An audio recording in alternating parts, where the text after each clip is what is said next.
Pemirsa, pencarian korban hilang akibat longsor di Banjarnegara dan di Desa Cibunying, Manjenang, Cilacap, Jawa Tengah masih terus dilanjutkan. Untuk informasi selengkapnya kami sudah terhubung dengan jurnalis Metro TV, ada Fitrian Nur Budianto dan Joy Jones langsung dari lokasi. Kita menuju ke Budi terlebih dahulu. Budi, bagaimana kondisi terkini di sana dan bagaimana proses pencarian korban? Apakah ada lagi ditemukan korban jiwa? Ya, selamat pagi Valeria, yang Febrian dan juga pemirsa. Untuk saat ini memang tim SAR dari gabungan, maksud kami, dibagi menjadi 3 kelompok untuk mengevakuasi korban yang 40 orang yang sekarang masih terisolasi di hutan. 45 orang ini terisolasi karena kemarin sempat menyelamatkan diri ke hutan, sehingga mereka pada saat malam hari tidak bisa pulang kembali ke rumahnya. Apalagi pada saat itu kondisi pada saat itu sangat berbahaya karena pergerakan tanah masih terus terjadi.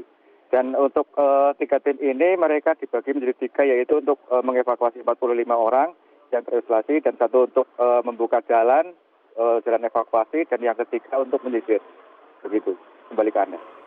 Baik, dari Budi di Banjarnegara kita beralih ke Joy Jones di Cilacap, Jawa Tengah. Joy, selamat pagi. Bagaimana proses pencarian korban hingga hari kelima dan bagaimana proses penanganan pasca bencana yang dilakukan oleh pemerintah setempat?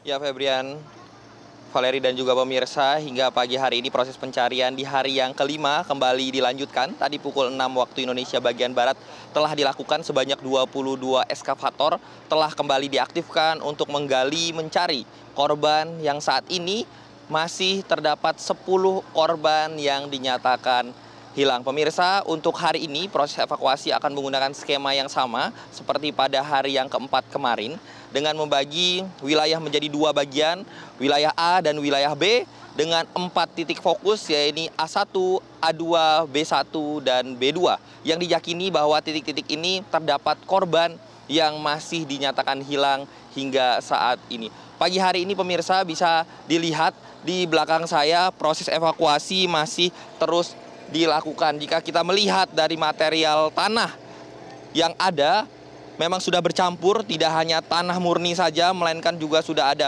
pepohonan, juga puing-puing dari rumah warga. Bisa dilihat juga pemirsa, hujan setiap hari terjadi di lokasi evakuasi ini, sehingga kita juga bisa melihat tanah yang ada di lokasi evakuasi ini sudah sangat lembut dan sangat mudah sekali untuk terjatuh seperti itu.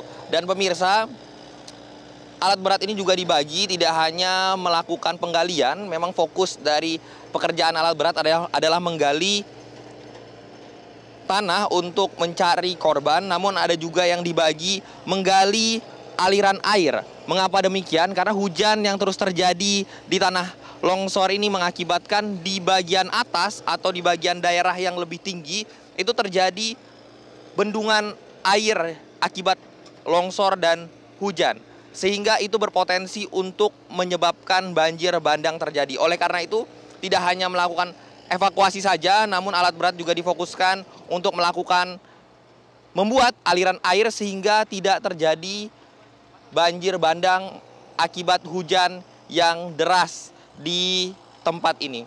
Febrian dan Valeri, untuk relokasi sendiri hingga saat ini proses pendataan masih terus dilakukan. Kami belum mendapatkan angka pasti berapa warga yang harus direlokasi. Yang sudah pasti terdapat 16 rumah yang tertimbun tanah.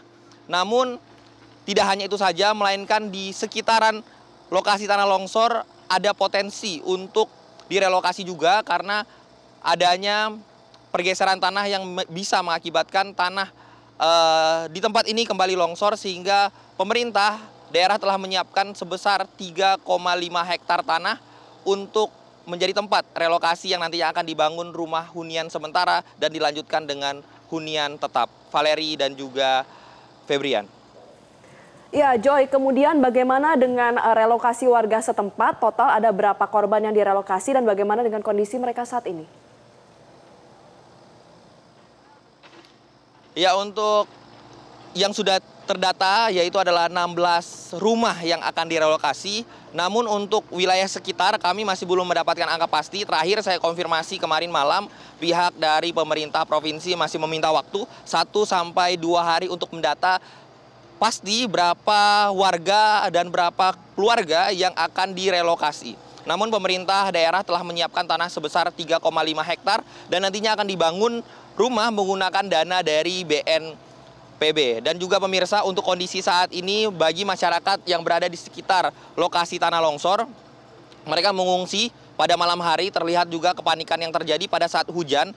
Kami melihat bahwa pada saat hujan di sore hari, masyarakat yang berada di sekitar lokasi longsor, rumahnya berada di sekitar lokasi longsor, langsung dengan bergegas untuk meninggalkan rumah mereka karena mereka masih trauma terhadap tanah longsor yang terjadi. Oleh karena itu, pemerintah provinsi juga telah menyiapkan berbagai instrumen untuk melakukan trauma healing kepada masyarakat yang menjadi korban. Demikian, Valeri. Baik, Joy Jones, terima kasih melaporkan langsung dari Cilacap, Jawa Tengah. Sebelumnya ada Fitrian Nur Budianto dari Banjarnegara, Jawa Tengah. Rekan-rekan, selamat kembali bertugas. Jelajahi cara baru mendapatkan informasi. Download Metro TV Extend sekarang.